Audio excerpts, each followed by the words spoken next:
Bom dia, eu sou a Ana Lodi, eu estou aqui com a Cássia Sofiato e com os professores Leonardo Peluso e Bob Johnson, que vieram para o primeiro encontro CES Libras. O CES Libras é o Centro de Ensino, Pesquisa e Extensão em Educação de Surdos e Ensino de Libras, um centro interunidades aqui da Universidade de São Paulo.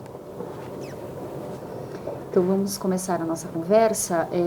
Eu gostaria de saber, né, dentro do contexto da perspectiva da educação inclusiva, né, praticada em vários países, como é que vocês veem a educação de surdos? A palavra inclusão tem dois sentidos. Uma aula de sala de aula com uma variedade de crianças. Um surdo, uma criança surda. Isso eu chamo inclusão, sala inclusiva. E outro sentido é incluir os surdos dos benefícios da cultura do país. E, em geral, a política da educação usa o primeiro, mas eu acho que o segundo é mais importante, porque quando você olhar declaração da Salamanca, ela fala que inclusão significa incluir pessoas nos benefícios da sociedade. Então, eu acho que a educação dos surdos precisa fazer isso, não precisa fazer o outro, porque o outro não inclui a criança, mas exclui a criança. Uma criança surda sozinho em uma aula é excluído. Eu concordo completamente com o que disse Bobby, porque eu acho que surdo, criança surda, sozinha, na aula, como ouvintes, está pensada para migrar da sua cultura, da sua língua, para a língua do outro. Ela é exigida a parecer-se a um ouvinte. Não é sostenida na sua educação, na sua formação, como pessoa surda, que fala a língua de sinais, que participa da cultura surda, que é a sua cultura e língua natural. Então, a inclusão está pensada como uma forma de ouventização da criança surda, não como uma forma de que a criança surda adquira uma perspectiva crítica da sua vida, da sua forma de estar no mundo. Então, a forma verdadeira de inclusão social educativa para os surdos seria a educação bilíngue. É uma educação que promove autoestima, que promove a forma de pensar-se, que promove uma identidade fortalecida, crítica, que possa construir como como um cidadão crítico, político, incluído, né? Então, mas como a gente conversou ontem, durante o evento, e isso apareceu em diversos momentos, inclusive na palestra de vocês, aqui no Brasil, a nossa política atual entende que a educação bilíngue dos surdos pode ser feita nas salas inclusivas por meio da presença de intérpretes de Libras. Sim. Como é que vocês entendem? Seria isso a educação bilíngue que o professor diz? Sim. É interessante, lá nos Estados Unidos, os surdos têm uma senha, e essa senha comum é integração ou inclusão. Mas eles falam assim, o surdo. Então, isso é isolação. E não ajuda muito comunicar com o intérprete. Porque a gente tem uma pressuposição que a criança fala direto com a professora. E quando tem terceira pessoa, tem problemas de comunicação, sempre. E também é outro tipo de isolação para a criança, porque ele não pode falar com as outras crianças sem intérprete. Então, a interação das crianças tem um intermédio. E eu acho que não funciona bem. Eu acho que, completamente de acordo também com o que plantea Bobby, eu acho que o problema aqui, a questão aqui é o que é educação. Para que educamos, não? Educamos para traspassar conteúdos acadêmicos, para que as crianças sepam mais matemáticas, mais biologia, ou educamos para fortalecer a autoestima, para gerar cidadãos críticos que sepam de onde vêm, hacia onde vão. Eu acho que uma escola que tem uma criança surda, sozinha, com seu intérprete, ou 2, 3 com seu intérprete, é uma situação que não está promovendo a educação em termos gerais. Só está promovendo a traspasso de conteúdos acadêmicos, só isso. Então, eu acho que isso não é uma verdadeira escola bilíngue. Isso, em absoluto, é uma escola bilíngue, em absoluto é um programa bilíngue e bicultural. Simplesmente é o uso da língua de sinais como recurso didático. Eu acho que isso é a pior coisa que se pode fazer. O uso da língua de sinais como um recurso didático. Por quê? Porque a língua de sinais é uma língua, é identidade, é cultura. Então, se nós usamos a língua de sinais como recurso didático, nós estamos degradando a língua. Estamos degradando a língua igual que PowerPoint ou papelógrafo. Não é um papelógrafo, é uma língua. Então, uma verdadeira educação bilíngue é aquela que tem adultos surdos, ouvintes que falam língua de sinais e que promovem uma identidade, um fortalecimento da pessoa como pessoa surda. Dentro do contexto do Brasil, né, nós temos muitas escolas que se dizem bilíngues, né, escolas bilíngues de fato, e outras escolas que se dizem bilíngues. Então, assim, em relação a isso, além do que você já colocou, né, sobre essa questão bicultural, identitária, né, que outros aspectos caracterizariam uma escola de fato bilíngue? Você. Eu acho que uma escola bilíngue ideal, porque o ideal não existe, né? Eu acho que a escola bilíngue se vai construindo e se vai transformando à medida que a comunidade de sordas se transforma, à medida que nós transformamos todos o conceito de educação, de escola e tudo isso. Mas hoje em dia uma escola bilíngue é uma escola que tem que deixar de lado o conceito de hablante nativo para as línguas orales, que é importante hablante nativo para línguas de sinais, mas não para línguas orais, e que possa incorporar as multitecnologias que hoje usamos para línguas, ¿no? Que pueda reflectir si los textos en lengua de señas videograbada son textos diferidos en términos de textos escritos, entre aspas. Es una escuela que pueda utilizar esos textos como otra forma de letramento.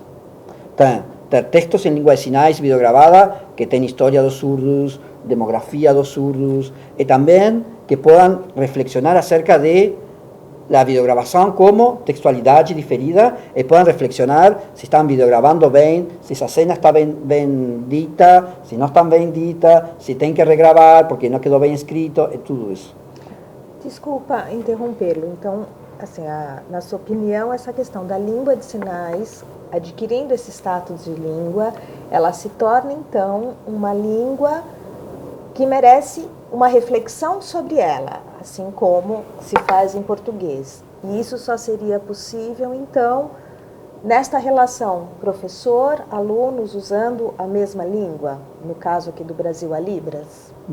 Y una tecnología, porque la reflexión sobre la lengua en nuestras culturas es dependiente de tecnologías que hacen de la lengua un objeto externo, porque es muy difícil reflexionar sobre la lengua cuando la lengua es objeto interno. Uno fala, no reflexiona sobre lo que uno fala, mas si uno tiene tecnologías que hacen que esa fala, que faz da fala un objeto externo, como a escrita para os ouvintes, ou videogravação para os surdos, isso faz da língua um objeto externo, um objeto do qual uno pode... Aí, e se vê na senha aí, está mal feita. Faz de novo videogravação, porque esta oração não está bem dita, não se compreende fora daqui. Tudo isso é reflexão na língua. Eu acho que a coisa mais importante é o prefixo bi em bilinguismo. Significa dois, né? Então precisa ter duas línguas. Mas quando tem intérprete, uma pessoa tem uma língua e outra pessoa tem outra língua. Mas o objetivo de educação bilíngue é isso. A criança aprende duas línguas. Mas o problema para surdos é muito difícil aprender português falado, porque eles não ouvem nada. Então, a língua portuguesa é uma língua escrita, mas é possível aprender isso assim. E Libras é língua do ar para conversar. E então pode conversar sobre matemática em Libras, pode escrever sobre matemática em português. Então tem duas línguas paralelas.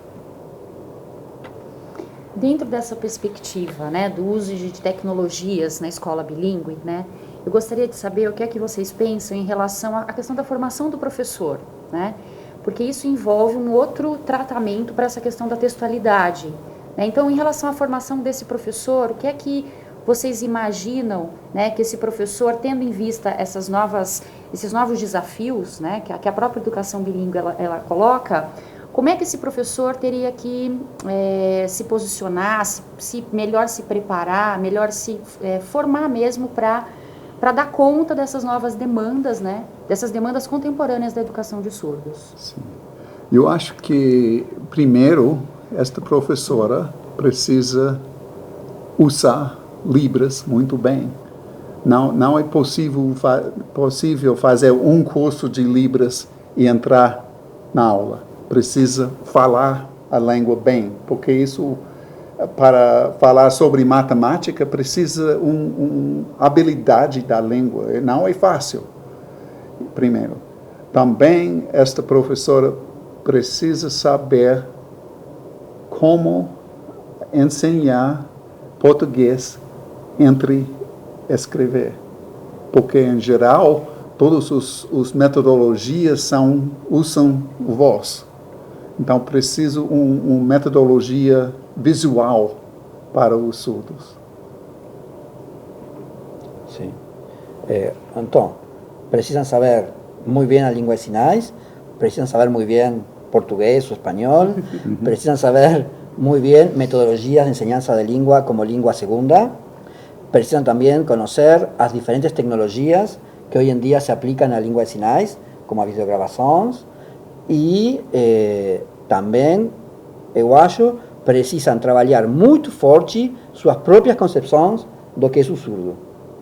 Que é um surdo para eles, porque eles vão trabalhar num contexto de fronteira interlinguística, intercultural, então aí se põem em jogo muitas concepções ideológicas sobre quem sou eu, quem é o outro, nós outros, os outros e as diferenças. Então, eu acho que um professor tem que ter muito claro que é ele, que é um ouvinte, que é um surdo, porque é naturalizado que um surdo é a pessoa que não ouve. Eu acho que isso não é bom. Um surdo é uma pessoa que habla a língua de sinais, primeiro. Depois não ouve. Mas se você vai claro à educação bilíngue pensando que o aluno é um deficiente, você vai muito mal, porque você vai trabalhar na deficiência. Você tem que ir, um maestro na educação bilíngue tem que ir pensando que o outro é um falante de outra língua, em que você vai trabalhar nesse contexto linguístico. O outro não é um deficiente. A deficiência não existe.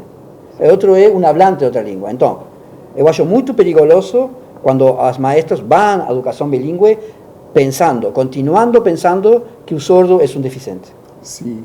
É importante que a professora cria e é modelo para respeito de ambas línguas. São iguais. Sim. E não há deficiência. Uma transformação do professor, no caso, como pensando no professor ouvinte, ele se torna, então, um falante de segunda língua em relação aos surdos, né? Eu acho que é essa inversão que eu estou entendendo, que vocês estão trazendo. Acho que para finalizar... E colocar professores surdos também. Sim. Não, pensando no professor ouvinte. Sim, claro. Pensando Agregando, no professor ouvinte, mas além dos professores surdos. Acho que para finalizar, eu gostaria de saber se essa educação bilíngue ideal, né, porque está em transformação, porque é sempre um processo, como é que está isso no país de vocês? Eu sempre falo que a vida dos nuvens é fácil, a vida da terra é difícil. Então, tem uma variedade de coisas em um país grande.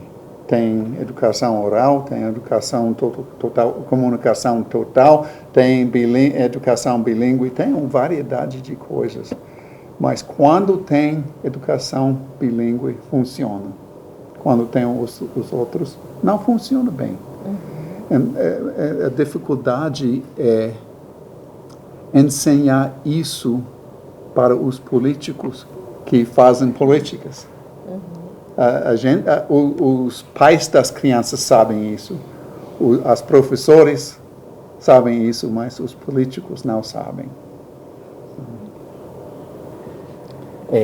Eu acho que também no país pequeno como Uruguai, a diversidade também existe. Temos basicamente dois modelos neste momento. Um modelo de inclusão, onde crianças surdas sozinhas na escola tem proibido todo contato com surdos. É um programa, a meu critério, de extermínio da língua de sinais, da cultura surda. É uma ideia muito forte de curar a surdez. E tem outros programas de educação bilíngue, que tem muitos problemas. Eu acho que há muitas escolas e classes dentro de escolas que têm muitas diferentes desenvolvimentos. Mas eu acho que, aún quando a melhor das escolas, igual persistem muitos problemas, porque esses problemas não têm que ver com a realidade da escola, sino tem que ver com as relações entre a escola e a comunidade surda. Por quê?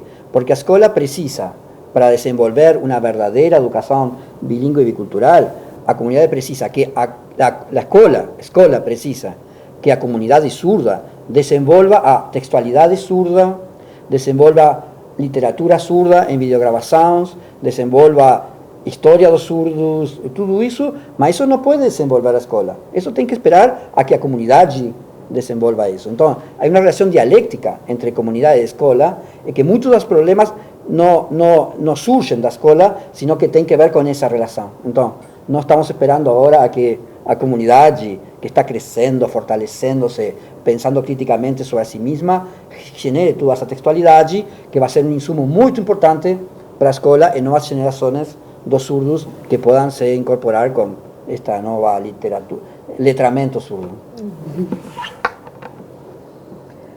Queria agradecer imensamente a participação de vocês no encontro e a disponibilidade para essa entrevista. Esperamos novamente poder contar com a presença de vocês em eventos futuros, né? E em outras oportunidades aqui na universidade. Muchas gracias por el convite. Obrigada. Obrigado.